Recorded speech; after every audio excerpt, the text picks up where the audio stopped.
Interstates and highways.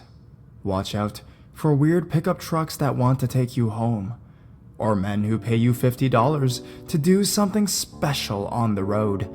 Grab a blanket, turn off your lights, and don't forget to watch behind you. It's coming at 180.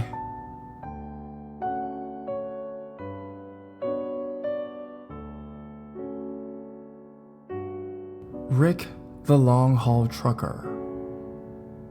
I told my daughter this story the other day, thanks to being a little too inebriated on a bottle of white wine. And she told me about this subreddit and begged me to tell you all about it. My name is Jennifer, and I've been a casual Redditor for a long time now. Mostly I just like browsing Reddit pics and looking up cooking recipes. I've never been much for the creepy stuff, and I don't normally engage in threads on Ask Reddit, so this is new for me. This happened in 1985 when I was 17 years old. I was the youngest of my graduating class, and all summer I had been looking at colleges across the region. This is long enough ago that there wasn't any internet, and if you wanted to go to college out of state and you didn't have tons of money or connections, you'd actually have to take a trip. I was born in Seattle, but at this time, my family had been living in Mount Shasta, which is a small town in Northern California. I was unable to attend college on time with the rest of my friends because I ended up having to stay home and take care of my mother. She ended up being diagnosed with cancer at the end of summer, and my dad had to continue working 10 hours a day in order to pay the bills. So I took care of my mom for a year while my dad worked. Luckily, my mom didn't have to suffer for long. The cancer had progressed so far, by the time they caught it, that she passed in the fall. After my mother passed away, my dad made sure I started college as soon as possible. I knew I wanted to go to school in Seattle because the big city life was calling to me.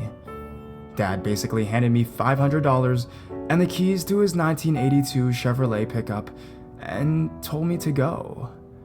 And then when I got there, he'd send me money to get an apartment so I could make my way in the city before school started. He didn't want any obstacles in my way when it came to school. He felt guilty for having kept me home while my mom was dying. Not that I would have chosen to be anywhere else, but he was still feeling guilty.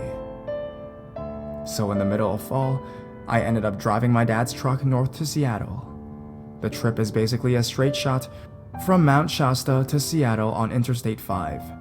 It should have been easy, but about halfway through Oregon, the pickup broke down. The coolant hose sprung a leak, and I was unable to repair it on the side of the road. Yes, back then, girls from small towns knew about cars. So I ended up walking on the side of the interstate, northward, in the direction of the next town. I had just passed a small town named Green a while back, and the map said I was just south of a medium-sized town named Roseburg. I couldn't be sure how far away from Roseburg I was, but walking wasn't a problem for me, and Roseburg would be much more likely to have a repair shop. So even if it might be further away, it was totally worth the attempt. It was cold that evening, and the wind chill was cutting through my coat and causing me to hate life.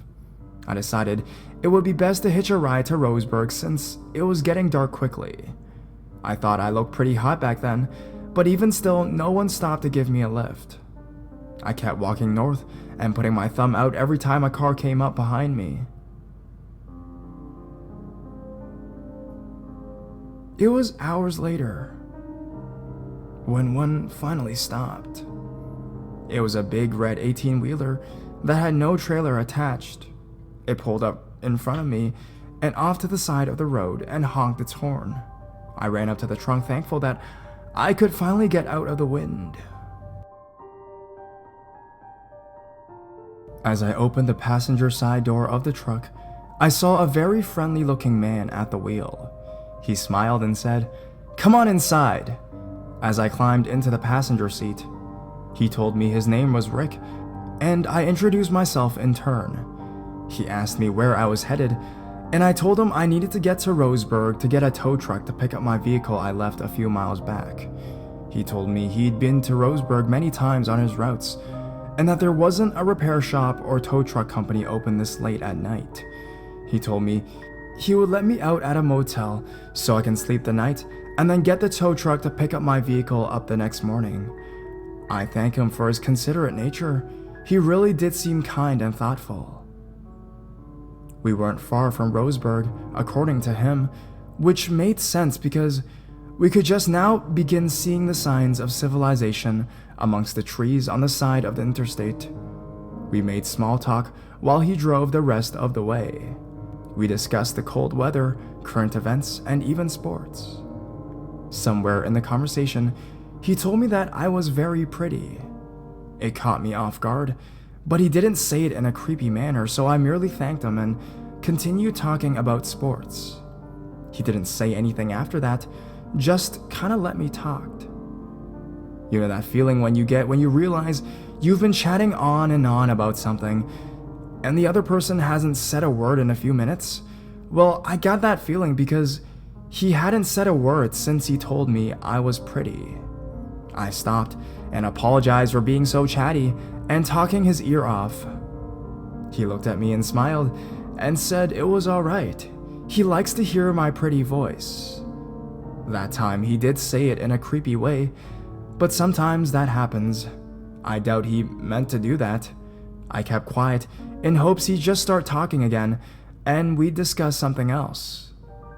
Instead, we didn't say a word. He watched the road and I just sat there.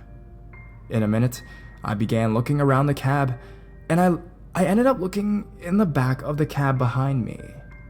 What I saw puzzled me. In the back, there was a large brown blanket.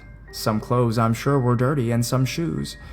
The thing that puzzled me was that they weren't all his clothes and shoes. 2 pairs of the shoes were obviously little girl shoes, and some of the clothes were little girl's clothes. Something you'd expect a 10-year-old to wear. He knew I had seen it and laughed. He told me his daughter left those in the cab after she had accompanied him on a route last week. He told me he didn't get enough time to spend with her, so he took her on a route a week ago to spend some more quality time together. I said that was nice of him and asked how old she was. He paused for a second and then told me she was 13. That made me suspicious because not only did he hesitate before answering, but I've worked in a shoe store before, and I know those shoes must belong to a much younger girl. Both because of the size and also because of the style. It also didn't seem like the kind of clothes or shoes you'd have a little girl bring on a trip like this. It was weird, but not scary. Also, having worked at a shoe store before, I was almost positive those shoes were 2 different sizes. I told them the shoes were cute and leaned back and grabbed one of them and proved it to myself that they had to be different sizes. And no way does a little girl wear 2 totally different sizes. Still, I wasn't really scared. I just thought he wasn't being totally honest, and that's his business, so I didn't really mind it. It's just a weird thing to be dishonest about, even to a stranger. I put the shoe back, and when I turned around, I saw the look on his face. He seemed half worried and half angry. I immediately apologized for touching his things, and he said it was okay, although it didn't look okay. By then, we were just entering Roseburg. We kept driving through the town, and he told me he knew a good motel on the far end of town, and he let me off there. He asked me what I brought with me in my backpack. It seemed like an innocent question, but it came off like he was interested in what I had on me, not simply whether or not I brought any clothes or a toothbrush. I told him I had enough, but I didn't tell him anything specific about the contents of my backpack.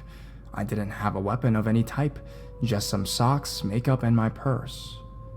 We ended up passing a repair shop on the side of the road, and he pointed to it and told me that's the place I should go tomorrow morning to get a tow truck. It felt kinda strange to me because he didn't tell me it was coming up.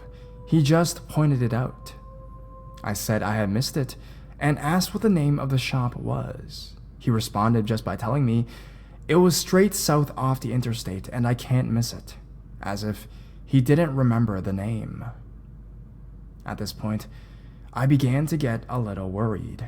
I didn't feel threatened by Rick, but he didn't seem to be legit. As we kept driving, I noticed we were now coming to the far north end of Roseburg, and that soon we'd be leaving the town behind. I asked him where this motel is, and he told me it was just north of town. I told him that was a little far from the repair shop for me, and asked if there was any place closer for me to stay. He didn't answer. Now I'm a little worried about Rick's intentions for me.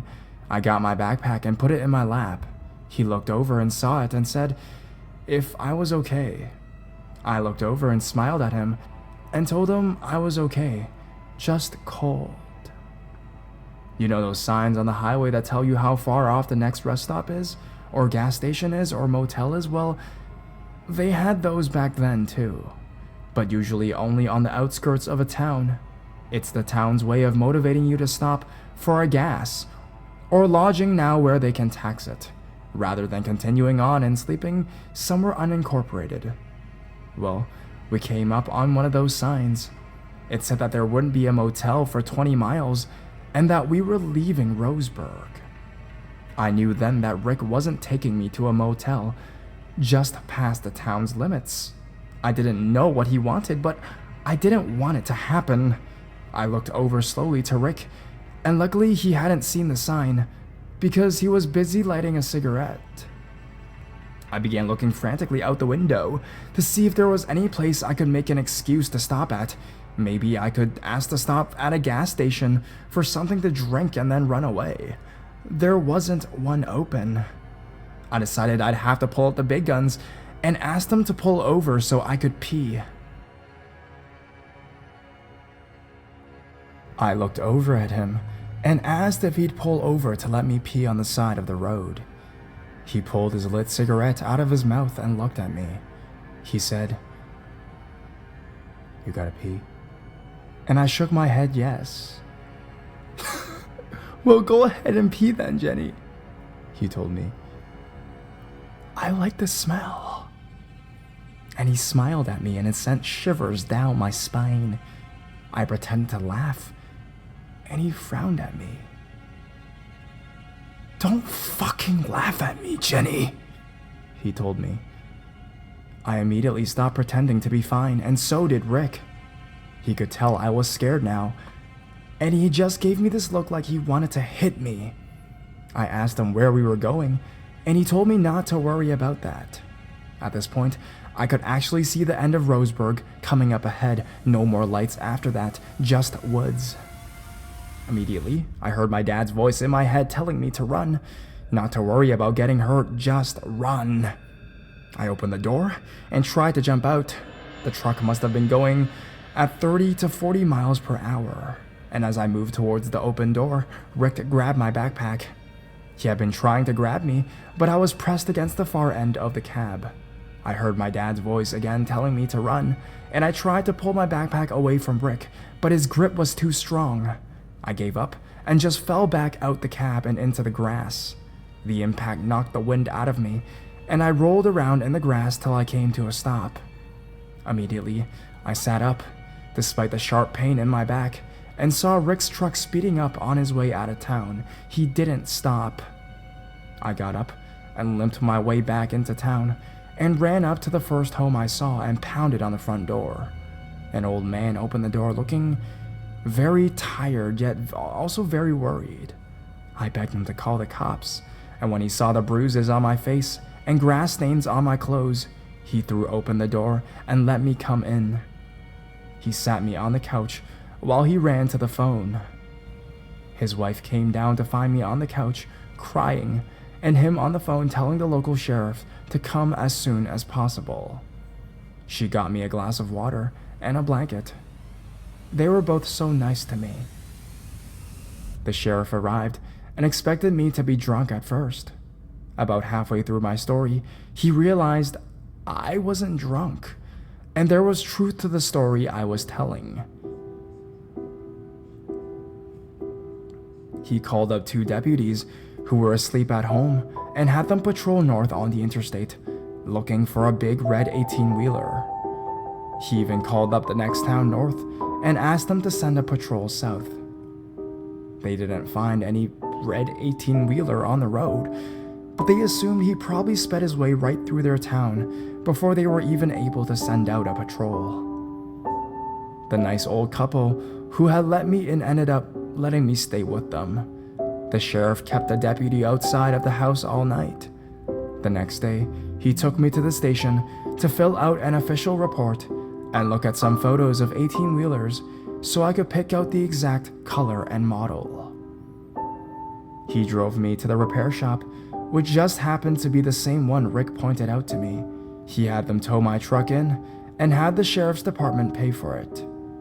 They got my dad's pickup truck running in no time, and the sheriff asked me to stay in town for a few more nights. I was totally fine with that because I didn't want to meet Rick on the road again. I stayed at the old couple's home for 3 more nights and spent my days with the sheriff as we patrolled the interstate and called nearby towns asking if any truckers had pulled over, matching my description.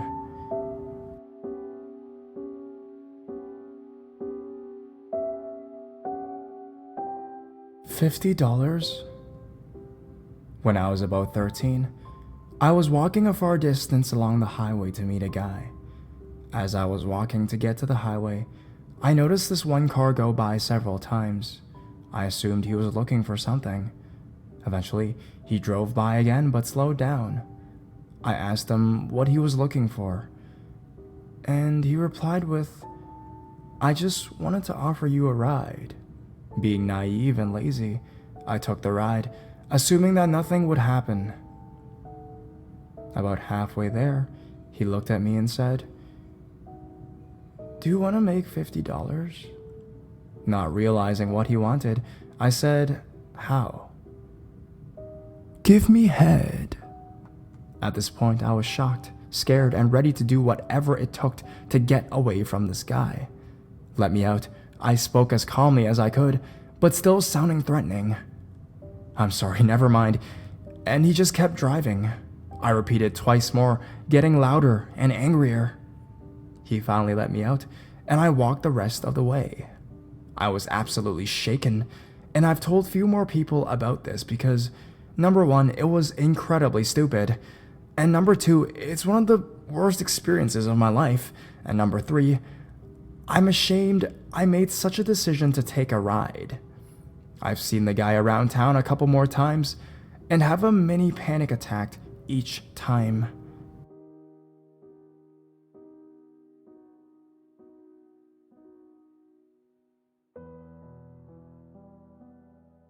Jerk on the highway.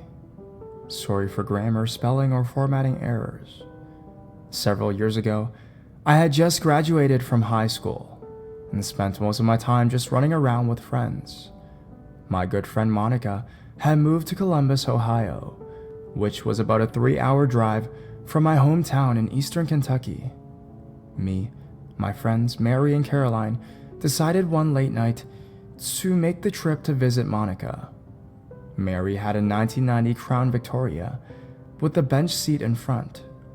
We were all 3 sitting up front together for the ride, just listening to music and being silly 18-year-old girls. About an hour and a half into the drive, we decided to stop at an all-night gas station to get coffee, cigarettes, and some gas. I got one of those gas station cappuccinos that come out of the dispenser. We got back in the car and pulled out of the parking lot. The road we were traveling on was a 4-lane highway with a grass median divider, so when we pulled out, we had to stop in the middle to wait for traffic to pass. It was while we stopped there that I took my first sip of the most vile, disgusting cappuccino I had ever tasted. I opened the door to pour it out, and suddenly Caroline, who was sitting in the middle, starts screaming for me to close the door. I look to my right, and there is a guy who looks to be in his mid-20s running as fast as he can towards my side of the car. I slammed the door shut, just as Mary peels out into traffic, leaving the guy standing there in the middle of the highway. We were terrified and kept talking about it for several miles up the road. It was probably around 5:30 a.m., so it was pretty dark, and we noticed headlights coming up fast behind us. We just knew it was the guy from the gas station. We tried speeding up, slowing down. He stayed right on our tail all the way into the next town. By this time, the sun was starting to come up, and we stopped at a red light when this red Chevy S10 pickup pulls up next to us. Sure enough, it was gas station creeper himself. He was a rather nice-looking guy, though, who looked like maybe he was going to work. He was wearing a white button-up and looked really clean-cut, but he had a crazy look in his eyes. Suddenly, he throws open his driver's side door, and the white button-up was all he was wearing. This guy was butt-booty-ass naked, jerking off in his truck at 6 a.m. in the morning on the highway. While being young girls, we were totally creeped out beyond measure. So we did what any young girls would do. We screamed, pointed, and started laughing at him. Then we made hand gestures to emphasize how small it was, which infuriated him. Then the light changed, and we sped off. He turned at the light. I don't know if he was embarrassed or if he really just had to get to work. Either way, it was totally creepy. So half-naked wanker near Columbus, Ohio, let's most definitely not meet again.